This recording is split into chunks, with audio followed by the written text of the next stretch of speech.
ঘাটালে দেবের জনসভায় হুড়মুড়িয়ে ভাঙল মঞ্চ। হ্যাঁ, এমনটাই চিত্র কিন্তু ধরা পড়ছে ঘাটালে, যেখানে দেব, অভিনেতা দেব, প্রার্থী দেব, ঘাটাল তার লোকসভা কেন্দ্র। আর সেই ঘাটালেই কিন্তু তিনি জনসভা করছিলেন।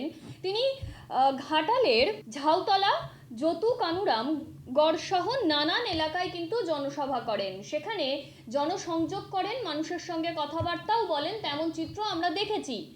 প্রচুর লোক হওয়ায় প্রাথমিকভাবে সেই মঞ্চ ভেঙে পড়ছে বলেই জানা যাচ্ছে।